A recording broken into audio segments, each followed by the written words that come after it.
तो welcome back to the channel guys. आज फिर से एक नई वीडियो जावा 42 बॉबर के साथ। आज फिर मैं आपका एक और डाउट क्लियर करने आया हूँ। बहुत मैसेजेस मेरे पास आए कि यार आप एक बार सर्विस के बारे में बताओ, सर्विस कॉस्ट के बारे में बताओ। वैसे मैं 2 वीडियो में पूरी डिटेल्ड समझा चुका हूँ सर्विस कैसे होती है, क्या उसकी कॉस्टिंग आई।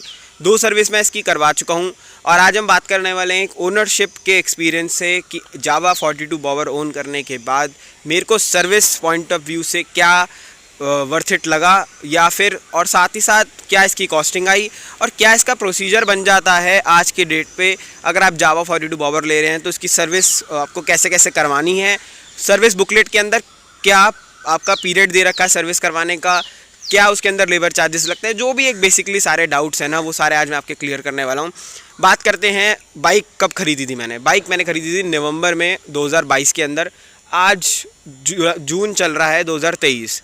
मुझे ऑलमोस्ट 6 महीने से ऊपर इसके अंदर हो चुका है रखे हुए, और मुझे फ़िलहाल अभी तक बाइक के अंदर कोई भी रिग्रेट नहीं है।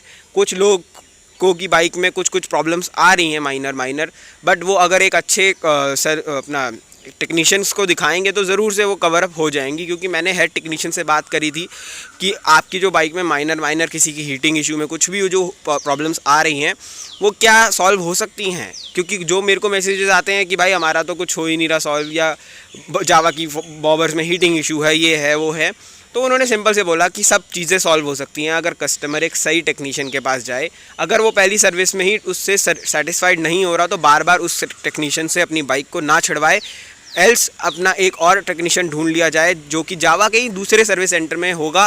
तो ये चीज़ देखते हुए मैंने ये चीज़ समझी कि यार ये वही चीज़ है कि 100 बाइक बनाई तो एक बाइक में डिफेक्ट आ ही सकता है। तो ये चीज़ एक मेजर चीज़ नहीं है कंसिडरेशन में। तो ये चीज़ तो मैंने अभी क्लियर आपकी करी थी। तो बात करते हैं सर्विस कॉस्ट की। नेक्स्ट जो मेजर पॉइंट आ जाता है कि यार सर्विस से रिलेटेड आपको क्या अभी तक क्या कॉस्टिंग पड़ी, क्या इसका प्रोसीजर है कि बाइक ख़रीदने के बाद कौन से महीने से या फिर कैसे। जैसे कोई कार कंपनीज़ होती हैं 1 महीने के अंदर अंदर बोलती हैं सर्विस करवाने के लिए, कोई बोलती है मैं 15,000 किलोमीटर चलेगी डायरेक्ट, कोई बोलती है 6 महीने। तो वो सब चीज़ें हैं, बट अभी फ़िलहाल मैं आपको सारा इसके अंदर डिटेलली बताने वाला हूँ। क्योंकि जावा के हमारे जो बुकलेट है वो मेरे साथ है इस टाइम पे। ये आपको बुकलेट मिलती है अगर आप अपनी जावा की 42 बॉबर ख़रीदेंगे तो आपको ओनर्स मैनुअल कुछ आपको ऐसी मिल जाएगी। इसके अंदर सीधा मैं खोलता हूँ इसका वो वाला पेज जिसके अंदर पहली सर्विस का इसके अंदर इन्फॉर्मेशन लिखी है। तो अगर आप यहाँ देख रहे होंगे स्क्रीन पे तो ये मेरा बाइक का नंबर भी आपको दिख रहा है, किलोमीटर्स आपको देख ही रहे हैं। पहली सर्विस मेरी 23/12 को हुई थी, 25/11 को मैंने डिलीवरी ली थी, और 1000 किलोमीटर या फर्स्ट सर्विस, मतलब या तो पहला महीना एक बार हो जाए बाइक का या फिर 1000 किलोमीटर हो जाए। मेरे उस टाइम पे 1000 किलोमीटर नहीं हो पाए थे, बट 1 महीना होते सारी इनके कॉल्स आने स्टार्ट हो गए थे कि आपको सर्विस करवानी ही पड़ेगी, नहीं तो आपका जो फ्री लेबर चार्जेस हैं, ये चीज़ याद रखना, जो चार्जेस हैं वो कंपनी की तरफ से फ्री हैं लेबर चार्जेस, बट आपका जो ऑयल डलेगा, आपका जो ऑयल फिल्टर डलेगा, ऑयल सील डलेगी और बाकी जो चीज़ें होंगी उसकी कॉस्टिंग यहाँ लगेगी। बट यहाँ पे सिर्फ आपको लेबर चार्ज नहीं देना टिल नाउ, जब तक आपके वो 3 से 4 सर्विस फ्री दे रहे हैं लेबर चार्ज की, बट आपको बाकी सारा एक्सपेंस उठाना ही उठाना है। फर्स्ट सर्विस की वीडियो सामने स्क्रीन पे भी आ रही होगी। अगर किसी को डिटेल में देखना है कि इसके अंदर क्या सर्विस होती है, क्या कॉस्टिंग आती है, वहाँ चले जाओ, वहाँ आपको दिख जाएगी वीडियो, क्योंकि वो प्रॉपर एक डिटेल वीडियो मैंने यहाँ पे बना रखी है। बट कॉस्टिंग मैं हल्का सा हिंट दे देता हूँ आपको कि कॉस्टिंग बहुत ही परफेक्ट कॉस्टिंग आई थी इस बाइक के हिसाब से। ये बाइक रॉकेट है, मैं अभी भी इसको चला के आया हूँ ना, जस्ट मतलब 1 सेकंड में मूड स्विंग कर देती है। अगर आपका मूड ख़राब हो रहा है ना, मतलब थोड़ा सा गुस्सा आ रहा है या फिर कुछ भी मूड ऑफ है, तो आप सीधा बाइक उठाओ और बाइक के साथ निकल जाओ घूमने कहीं, और आपको एक बहुत ही ज़्यादा अच्छा ये मज़ा दे देगी। क्योंकि इसके अंदर जो इंजन है ना 334 सीसी का, वो भाई लगता ही 334 सीसी का है, ऐसा लगता है 1300 सीसी का इंजन इसके अंदर डाल दिया। इतनी ज़्यादा टॉर्क वैल्यू इसके अंदर है और एक दम से वो उठती है ना बाइक। तो और साथ साथ जो इसके अंदर आवाज़ है, मतलब जो इसके एग्जॉस्ट की साउंड है वो भी बहुत ज़्यादा अच्छी आती है, और एक मज़ा सा आ जाता है बाइक के अंदर, बाइक को चलाने के अंदर। तो ये फर्स्ट सर्विस का तो मैंने आपको इसके अंदर क्लियर कर दिया कि इसकी जो कॉस्टिंग थी वो समवेयर थी, अगर मैं बात करूं, अगर मैं बताऊं भी आपको, तो 1750 रुपये के करीब इसके अंदर कॉस्टिंग पड़ी थी। और यही कॉस्टिंग अब आ जाते हैं हम सेकंड सर्विस की बात पे। फर्स्ट सर्विस से मैं सेटिस्फाइड था, बहुत अच्छे से उन्होंने सर्विस करी, जो भी चीज़ें करनी थी, इंजन ऑयल चेंज करना था, ऑयल फिल्टर चेंज करना था, वो सारा कुछ प्रॉपर तरीके से किया गया। बैटरी को देखा गया, सारी चीज़ें देखी गई, कोई नट अगर ढीला है तो उसको टाइट कर दिया गया, वो सारी चीज़ें यहाँ पे प्रॉपर करी गई कंपनी की तरफ से। अब आ जाते हैं नेक्स्ट उसके अंदर सर्विस सेकंड पे। तो सेकंड सर्विस अगर मेरी हुई थी यहाँ पे 6,000 किलोमीटर या फिर 6 महीने। तो ये चीज़ है, अगर आप देखें भी तो 13/5 को मैंने ये सर्विस करवाई है। तो ये चीज़ आपको यहाँ पे एक और हो जाएगी कि नेक्स्ट जो इसके अंदर थर्ड सर्विस होगी, सेकंड सर्विस होगी, वो 6,000 किलोमीटर पे होगी या फिर आपकी होगी 6 महीने पे। वो अपने आप आपको कॉल करेंगे। ये चीज़ मेरे को जावा की अच्छी लगी कि जस्ट सर्विस से हफ्ता भर पहले, जैसे 6 महीने होने से हफ्ता भर पहले उनका मेरे पास कॉल आना स्टार्ट हो गया कि सर सर्विस करवा लो, इस तारीख को आपकी सर्विस का जो फ्री लेबर चार्जेस हैं वो ड्यू हो जाएंगे। और रियलिटी है भाई, वो ड्यू कर देते हैं और खटा देते हैं। फिर जो सर्विस आप करवाओगे सेकंड सर्विस, उसमें वो लेबर चार्ज भी इंक्लूड करेंगे। तो अभी फ़िलहाल 1750 रुपये जो मेरे पहली सर्विस का बिल आया था, वही बिल मेरा इस बार भी आया, जो आपकी सेकंड सर्विस की वीडियो भी स्क्रीन पे दिख रही होगी।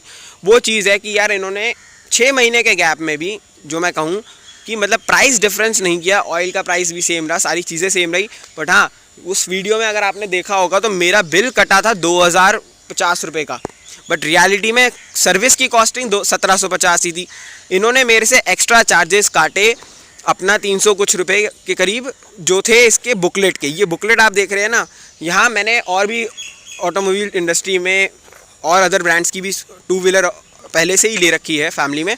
बट ये जो चीज़ है ना कि ये बुकलेट अगर हम भूल जाते थे तो वो कंप्यूटराइज सिस्टम करके अपना भाई साहब आपका अपडेट कर देते थे कि आप अगर ये कूपन नहीं भी देंगे, वो जो साइड में कूपन होता है ना, वो नहीं भी देंगे तो भी उनके सिस्टम में अपडेट हो गया है। बट यहाँ क्या, यहाँ पे इन्होंने बोल दिया कि सर अगर आप ये कूपन नहीं दे रहे हैं हमें अभी, तो हम आपके 300 रुपये कुछ रख रहे हैं अपने पास, और उसके बाद आप जब ये कूपन दे देंगे हमें, वो भी टाइम दिया था उन्होंने कि 1-2 दिन के अंदर देना है, नहीं तो फिर आप अपने कूपन रखिए, हम अपने 300 रुपये रखेंगे। तो ये चीज़ थी, मतलब मान के चलो कि ये कूपन की कीमत 300 रुपये है, और अगर आपको नहीं लेके जाते आप ये सर्विस पे, तो आपको ये कूपन के पैसे, कूपन के बदले में पैसे काटेंगे और आपको देने ही पड़ेंगे। क्योंकि अगर आप इतनी दूर ट्रैवल करके जा रहे हो और सर्विस करवाए बिना आओगे तो आपके लिए वर्थ इट नहीं है। वो चीज़ है, या तो वो बोलते हैं घर जाके आप कूपन ले आओ, नहीं तो फिर आप सर्विस करवाने के लिए आप 300 रुपये एक्स्ट्रा दे दो। वो चीज़ है। तो मेरा एक फालतू में एक राउंड लगा था उनके सर्विस सेंटर पे कि इसका कूपन देने के लिए और वो पैसे रिफ़ंड लेने के लिए। रिफ़ंड उन्होंने दे दिया, मना नहीं किया। बट हाँ, ये चीज़ मैं आपको बता ही दूं कि अगर आप जावा की कोई भी बाइक ऑन कर रहे हैं, प्लीज़ अगर आपकी जब तक फ्री सर्विस है, अपना भाई कूपन मेंटेन रखो, फाइल ये बुकलेट लेके जाओ, इसको मत भूलो भाई साहब। हेलमेट भूल जाओ एक बार को, हेलमेट के बिना पुलिस पकड़ेगी, वो अलग चीज़ है अगर आसपास जा रहे हो। बट अगर घर से थोड़ा भी दूर जा रहे हो ना, तो इस चीज़ को बिल्कुल ध्यान से रखो। कुछ भी भूल जाओ बट ये बुकलेट मत भूलना, नहीं तो फिर पैसे आपको एक्स्ट्रा देने पड़ेंगे और फालतू का इतनी दूर का एक चक्कर और लगेगा। तो ये चीज़ मेरे साथ एक्सपीरियंस हुई, मैं जल्दबाजी में भूल गया था ये बुकलेट घर पर ही, बट उन्होंने उसके बाद मेरे कोई रिलैक्सेशन नहीं करी और सीधा सीधा बोला सर पैसे तो कटेंगे, आपको बाद में देना आना पड़ेगा। वो चीज़ यहाँ पे आपको मिल जाती है। अगर मैं बात करूँ अब नेक्स्ट सर्विस की, जो थर्ड सर्विस इसके अंदर होनी है अभी, जो हुई नहीं है, वो होगी 12,000 किलोमीटर पे। और यहाँ पे 12 महीने, 1 साल या फिर 12 महीने का इसका टेन्योर है। तो वो अभी इसके अंदर होगी 12 महीने बाद। देखते हैं नवंबर के इसके अंदर अब इसकी सर्विस है। अभी जून चल रहा है, अभी तो बहुत टाइम है वैसे भी, बट 12,000 किलोमीटर शायद ही मैं इसे चला पाऊँ, क्योंकि मेजरली मेरी इंटरसिटी राइड नहीं होती, सिर्फ सिटी राइड होती है। और मैं ओकेजनली ज़्यादा इस बाइक को चलाता हूँ, प्रेफर करता हूँ, क्योंकि दिल्ली के अंदर ट्रैफिक इतना है। और साथ ही साथ फिर अब जब गर्मी का मौसम आ जाता है ना, तो फिर बिल्कुल ही मन नहीं करता बाइक राइड करने का, क्योंकि जब ट्रैफिक के साथ आप डायरेक्ट सन हीट के नीचे खड़े हो ना, तो बहुत इरिटेशन होती है। और ट्रैफिक दिल्ली का बहुत ज़्यादा लगता है। अगर दिल्ली से कोई लोग देख रहे हैं मेरे को तो रिलेट कर पाएंगे। तो वो चीज़ है। और साथ ही साथ ना ये बाइक इतनी लंबी है, आपको कैमरे में छोटी लग रही होगी, अगर आप शोरूम जाके देखेंगे ना, तो एक डर रहता है कि हैवी ट्रैफिक में, बम्पर टू बम्पर ट्रैफिक में ना कोई इसके पीछे के इंडिकेटर ना तोड़ दे। और साथ ही साथ लोग बिल्कुल चिपका के खड़ी कर लेंगे बिल्कुल, और उनको देखनी है बाइक, ठीक है, वो अपने पॉजिटिव वे में ही आ रहे हैं बाइक के पास। बट अब जब बाइक जो चला रहा होता है ना, उसे लगता है कि यार इंडिकेटर ना टूट जाए, पीछे की टेल टाइडी ना टूट जाए। वो चीज़ हो जाती है, क्योंकि लोगों को अट्रैक्शन, सेंटर ऑफ अट्रैक्शन ये बहुत खींचती है। यहाँ पे भी अगर आप मेरे देखेंगे ना, उस साइड का मिरर, ये वाला मिरर अगर आप देखो तो कितने स्क्रैचेस इसके अंदर लग चुके हैं। ये भी चीज़ है कि ना आसपास फिर 2-3 बार एक आधे जो टेम्पो ट्रैवलर्स होते हैं उनसे टकरा गया, क्योंकि इतनी कंजस्टेड होती है जगह कि वो प्रॉपर जगह हो ही नहीं पाती। तो वो चीज़ आपको यहाँ पे देखनी पड़ती है। तो इसलिए मेरी रनिंग नॉर्मल ही रहेगी, बट देखते हैं सर्विस कॉस्ट तब क्या आती है, 1 साल बाद क्या इसके अंदर चेंजेस होते हैं। अभी फ़िलहाल एयर फ़िल्टर इसके अंदर चेंज नहीं हुआ था। टेक्नीशियन ने बोला था कि ज़रूरत तभी पड़ती है एयर फ़िल्टर चेंज करने की जब आप कोई ज़्यादा ऑफ रोडिंग वाली ट्रैक पर चला के आएँ, या फिर आप कोई ऐसा ट्रैक करके आएँ जहाँ पे धूल मिट्टी ज़्यादा उड़ रही है और एयर इनटेक में धूल मिट्टी ज़्यादा गई है, तो वो ऑटोमेटिकली आपको चेंज कर देते हैं। बाकी 12,000 किलोमीटर चल जाता है यार एक एयर फ़िल्टर, तो उन्होंने कहा तब तक ज़रूरत है नहीं एयर फ़िल्टर चेंज करने की। तो ये चीज़ है। अब बात आ जाती है लास्ट चीज़ में कि लास्ट 4 सर्विस कूपन ये देते हैं हमें फ्री, जिसके अंदर लेबर चार्जेस ये फ्री देते हैं। जो लास्ट सर्विस होती है वो होती है या तो 18,000 किलोमीटर पे, या होती है आपकी 18 महीने होने पे। तो ये चीज़ है कि अब जो लास्ट सर्विस ये 4 टोटल कूपन देते हैं। 4 कूपन के बाद ये बुकलेट आप अपने घर में ही रख सकते हैं। जब भी जाएंगे आप तो एक नया वो पेज सा बनाएंगे, नया सब कुछ होगा, आपको ये बुकलेट ले जाने का कोई भी वो ऐसा सच नीड नहीं होगी। तो ये चीज़ है। तो ये सारी चीज़ें थी आज सर्विस की वीडियो मैंने आपको क्लियर कर दी। मैं भी खुद देखना चाहता हूँ कि आगे क्या कॉस्टिंग इसके अंदर निकल के आएगी, क्या कॉस्टिंग सेम रहेगी या कॉस्टिंग बढ़ेगी, क्योंकि लेबर चार्जेस जब हटेंगे ना इसके ऊपर से तब पता चलेगा रियलिटी, तो कि रियलिटी में कितना लेबर चार्ज ये लगाते हैं मेरे से और क्या इसकी कॉस्टिंग निकल के आती है। अब बात करूँ मैं इसकी ग्राउंड क्लियरेंस की, मेरे को काफ़ी मैसेजेस आए कि यार इसकी ग्राउंड क्लियरेंस में कमी तो नहीं है। मैं पहले भी इसको ऑल मिथ्स में कवर कर चुका हूँ कि जो भी इसकी कमियाँ या फिर कमियाँ कह लो या फिर लोगों के मन में एक डाउट था, वो सारे डाउट्स मैं ऑलरेडी क्लियर कर चुका हूँ यहाँ पे। तो इसके अंदर कोई भी ग्राउंड क्लियरेंस में कमी नहीं है, कोई भी यहाँ पे दिक्कत नहीं आती ग्राउंड क्लियरेंस में। हाँ, लगती थोड़ी सी ये नीचे है एक बाइक, बट रियलिटी में ऐसा कुछ भी नहीं है इसके अंदर। तो ये चीज़ है कि आपको ग्राउंड क्लियरेंस में कोई दिक्कत नहीं आएगी, तो वो एक मेजर चीज़ है। और कुछ लोगों के मन में डाउट है कि इसके टायर जो हैं वो ट्यूबलेस नहीं है। भाई टायर ट्यूबलेस हैं, ये जो रबड़ है ना इसके अंदर ये ट्यूबलेस सपोर्ट करता है। बट जो बात आ जाती है आपकी, इसके अंदर ये जो स्पोक्स लगे हुए हैं और इसके अंदर स्पोक्स की वजह से यहाँ पे आपको ट्यूब डालनी पड़ती है, नहीं तो ये टायर ट्यूबलेस सपोर्ट करते हैं। अगर मैं इसको हटाकर अलॉय व्हील लगवा लेता हूँ तो इसके ये ही टायर ट्यूबलेस हो जाएंगे। और साथ से साथ अगर मैं दिखाऊँ ना आपको, ये देखो ट्यूबलेस टायर यहाँ लिखा है। मैंने कल भी एक भाई को रिप्लाई किया रायपुर से इंस्टा पे, तो उनको भी मैंने क्लियर किया। अगर वो वीडियो देख रहे हैं तो भाई कमेंट में ज़रूर बताना। तो यहाँ पे आपको ट्यूबलेस टायर प्रॉपर बैजिंग मिलेगी। तो ये चीज़ है यार, उनको बेवकूफ़ बनाया जा रहा था कि भाई आपको टायर भी नए डलवाने पड़ेंगे और अलॉय व्हील भी। ये सच्ची स्टोरी है।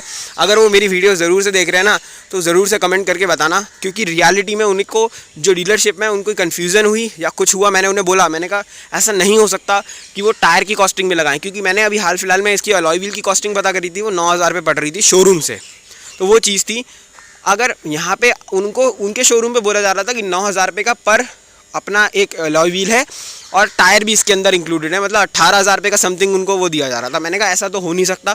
वो चीज़ है, ये छोटी छोटी चीज़ें क्लियर करने के लिए ही मैं हूँ। तो चैनल को सब्सक्राइब करो, ऐसी और इन्फॉर्मेटिव कंटेंट्स आते रहेंगे चैनल पे। जावा से रिलेटेड कोई भी डाउट हो कमेंट करो, इंस्टाग्राम पे पर्सनल मैसेज करो, सारे मैं क्लियर करूँगा।